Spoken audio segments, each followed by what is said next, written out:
जनता की समस्याएं हल कर सके, ऐसा व्यक्ति हमें चाहिए। बात कर रहे हैं आज, वो तो अपने नेताओं के खिलाफ कर रहे हैं। उन्होंने क्या काम किया है, मैं ये उनसे पूछना चाहता हूँ। कांग्रेस पार्टी ही एक ऐसी पार्टी है जिसने जो कहा है उसको प्रूफ भी करके दिया। तो इलेक्शन कमीशन के सामने जाकर ये लोग खड़े हो गए। बात जब राजनीति की होती है तो राजनीति के साथ चाय का जिक्र भी खुद ही आ जाता है।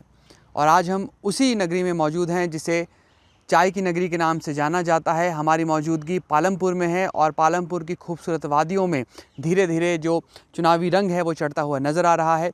पालमपुर का जो इलाका है वो कांगड़ा चंबा संसदीय क्षेत्र में आता है और यहाँ से कांग्रेस के आनंद शर्मा और बीजेपी के डॉक्टर राजीव भारद्वाज चुनावी रण में हैं। 71 साल के आनंद शर्मा पहली बार चुनाव लड़ रहे हैं और उनका मुकाबला 62 साल के डॉक्टर राजीव भारद्वाज से है। और पालमपुर को कहा जाता है कि ये कांग्रेस पार्टी का गढ़ है और इस गढ़ के जो शहंशाह हैं आशीष बुटेल वो हमारे साथ हैं, सरकार में मुख्य संसदीय सचिव भी हैं। बुटेल जी, पहले तो आपकी ही नगरी में आपका बहुत बहुत स्वागत। थैंक यू वेरी मच जी, आपका भी स्वागत है। जी शुक्रिया सर। सर, क्या लग रहा है चुनाव को देखकर, क्योंकि जब आनंद शर्मा शिमला से कांगड़ा की तरफ चले तो वहाँ पर एक चर्चा थी कि क्योंकि आनंद शर्मा पहली बार अपना चुनाव लड़ रहे हैं, लोकसभा का चुनाव 71 साल की उम्र में आकर, तो कुछ कमज़ोर कैंडिडेट हैं। क्या लग रहा है आपको?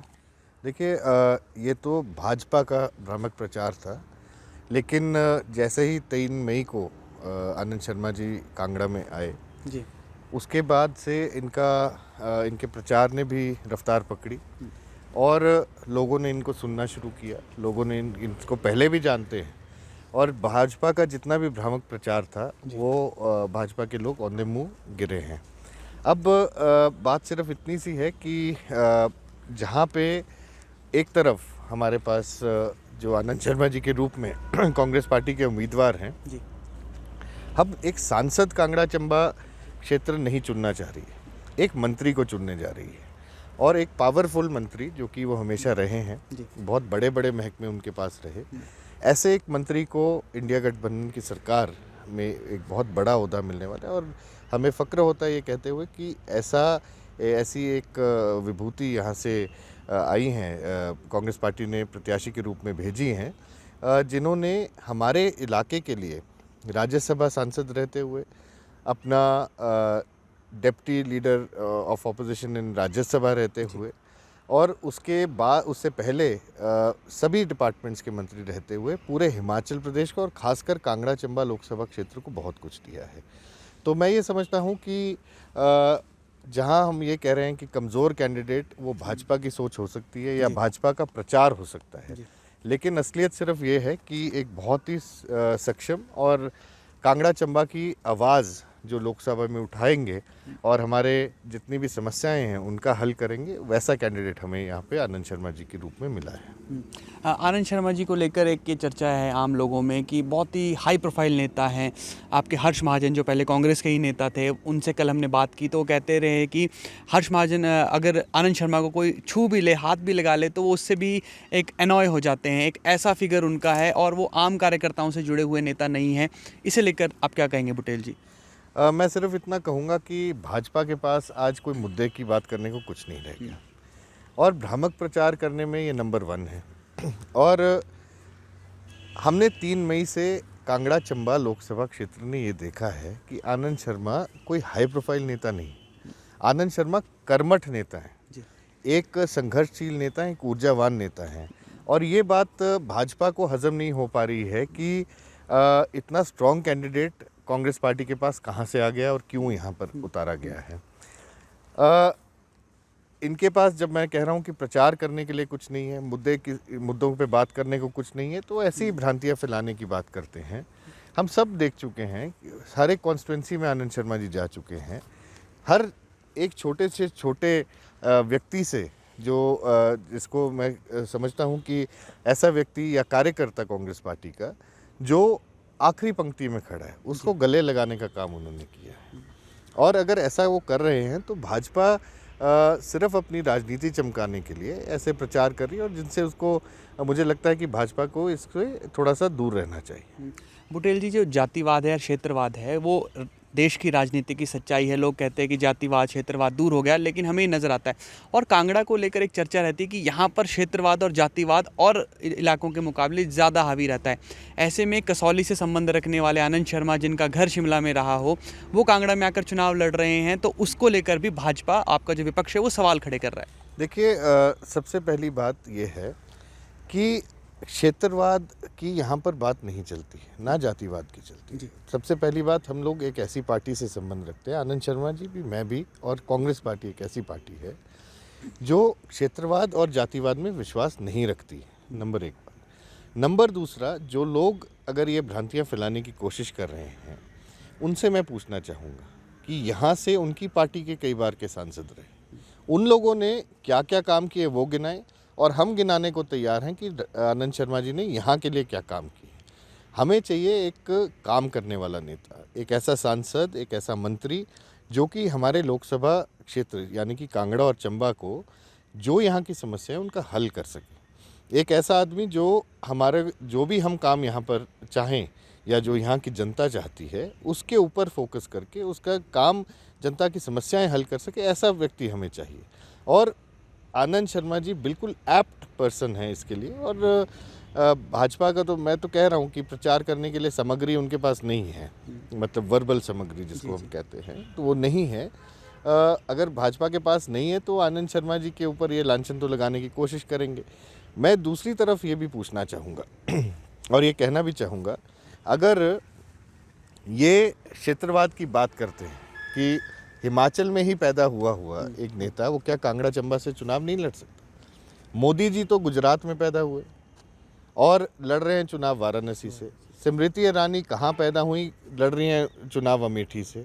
और इसी तरह के कई उदाहरण हैं जहाँ पर मैं कहूँगा ये जो भाजपा के लोग ये बात कर रहे हैं आज, वो तो अपने नेताओं के खिलाफ कर रहे हैं, आनंद शर्मा जी के खिलाफ नहीं। हिमाचल के बेटे हैं आनंद शर्मा जी, यहाँ पैदा हुए।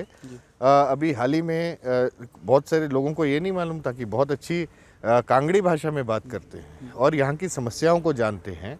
हिमाचल प्रदेश में, पूरे हिमाचल प्रदेश में उन्होंने बहुत विकास की यहाँ पर दृष्टि से काम किया है।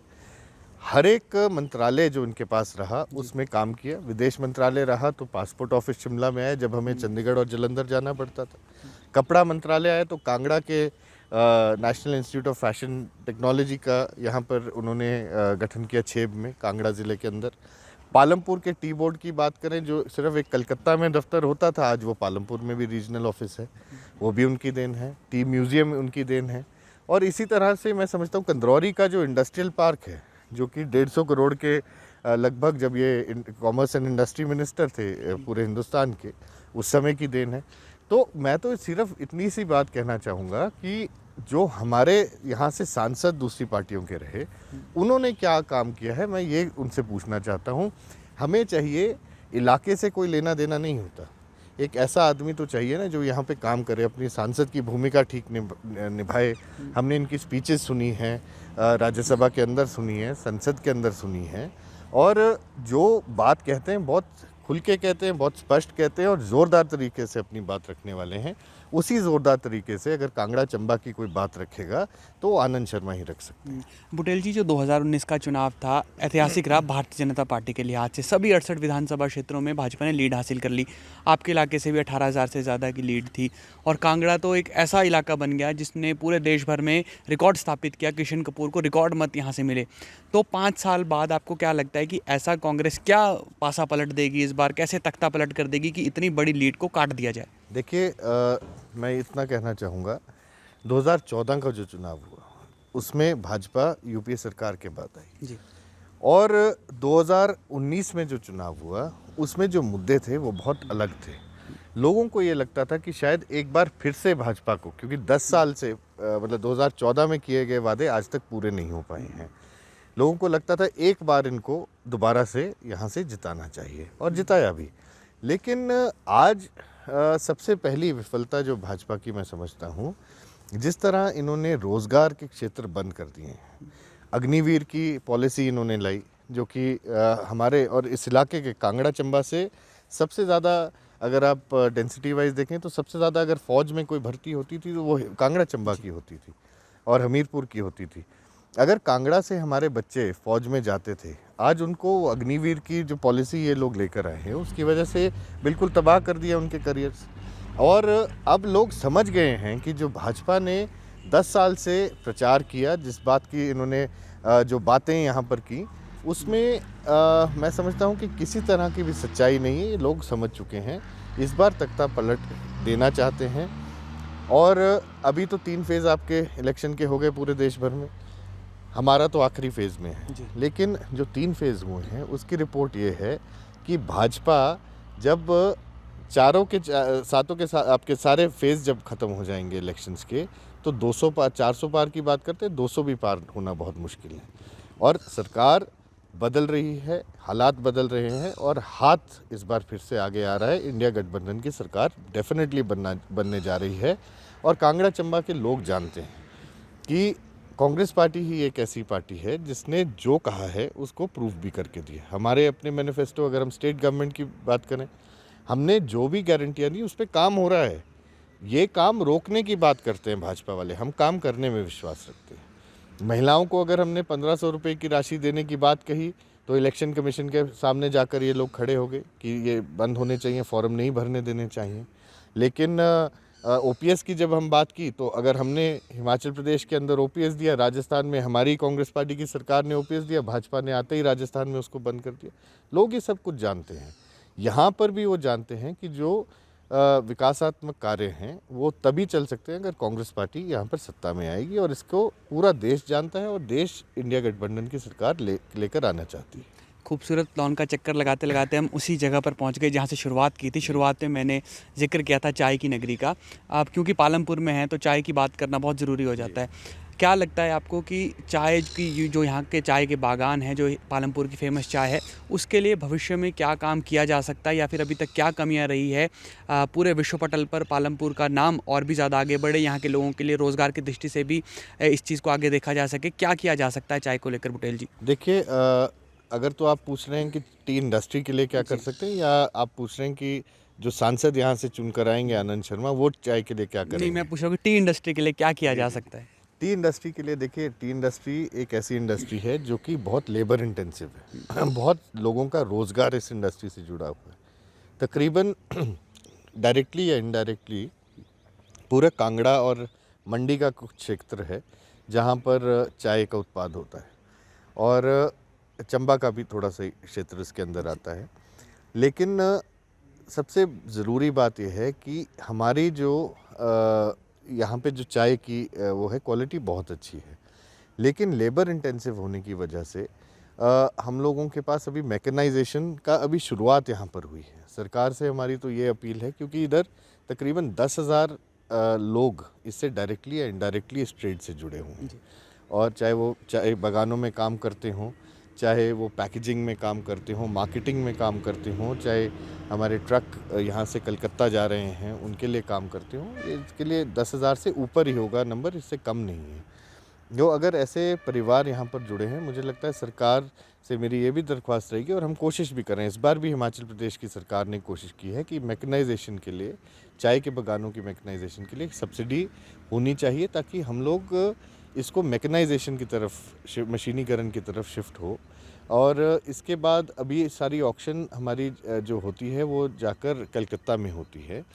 किसी तरह से यहाँ पर रिटेल सेल्स और उसके ऊपर भी जो ध्यान है, जैसे पहले यहाँ पर टी फेड का होता था, वो मार्केटिंग इसकी करती थी, वो नहीं लास्ट कर पाया। लेकिन आगे आने वाले समय में कुछ ऐसा हमें वो काउंटर्स पूरे हिमाचल प्रदेश में स्थापित करने चाहिए, सरकारी काउंटर्स, जहाँ पर चाय की सेल जिनके ज़रिए हो सके। तो ये सरकार से मैं सब बातें कहूँगा। प्लस जहाँ पे भी कोई दिक्कतें आएंगी उनके ऊपर हम ज़रूर काम करेंगे, और ताकि लेबर भी जो चाय के बागानों में हैं वो भी खुश रहे, उनके भी परिवार अच्छे से चल सके, और चाय बागान एक अच्छा सोर्स ऑफ इनकम हो सकता है। लेकिन आज की तारीख में नहीं है, लेकिन धीरे धीरे करके इसको हमको वापस, क्योंकि चाय नगरी के नाम से पालमपुर को जाना जाता है, और कांगड़ा टी बहुत प्रसिद्ध है पूरे देश भर में जी। और इसका मैं श्रेय भी आनंद शर्मा जी को देना चाहूँगा, क्योंकि जब वो कॉमर्स एंड इंडस्ट्री मिनिस्टर थे तो उन्होंने एक बात अपने दफ्तर में कही हुई थी कि कहीं पर भी बाहर की कंट्री में कहीं भी जाएंगे तो 2 चीज़ें उनके साथ एज गिफ्ट जो बाहर के कंट्री को जाएंगे वो एक कांगड़ा चाय ज़रूरी है उस गिफ्ट के अंदर, और साथ में एक चंबा का रुमाल। ये 2 चीज़ें हमेशा जाती थी और इसकी प्रसिद्धता उनकी वजह से भी बहुत पूरे विश्व भर में बढ़ी है। उसके लिए मैं धन्यवाद करता हूँ उनका, और आने वाले समय में मैं यही चाहता हूँ कि उसी तरह से वो हमारे कांगड़ा, जिस तरह से यहाँ पे टी बोर्ड का दफ्तर वो लेकर आए हैं और चाय को बढ़ावा देने के लिए उन्होंने यहाँ पे काम किया है, उसी तरह से हम उनको सांसद यहाँ से बनाकर भेजेंगे तो डेफिनेटली वो चाय के लिए और भी ज़्यादा जो हमारी समस्याएं उनका हल भी वो ज़रूर करेंगे। बुटेल जी, आपने समय दिया, आपका धन्यवाद। बहुत धन्यवाद सर, थैंक यू। तो मुख्य संसदीय सचिव आशीष बुटेल से आपने खास बात सुनी। आमतौर पर मीडिया के कैमरों से दूरी बनाकर रखते हैं आशीष बुटेल, लेकिन फिर भी इन्होंने हमारे आग्रह पर हमसे बातचीत की। दावा है देश में इंडी गठबंधन की सरकार बनने का, और साथ ही साथ चूँकि आनंद शर्मा पहले भी यूपीए सरकार में कैबिनेट मंत्री रहे हैं, ऐसे में अगर इंडी गठबंधन की सरकार देश में बनती है तो आनंद शर्मा एक हाई प्रोफाइल मंत्री बनेंगे, ऐसा दावा किया जा रहा है। और कांगड़ा में वोट MP के लिए नहीं बल्कि एक कैबिनेट रैंक मंत्री के लिए मांगे जा रहे हैं। फिलहाल के लिए इतना ही। आप जुड़े रहिए ABP लाइव के साथ।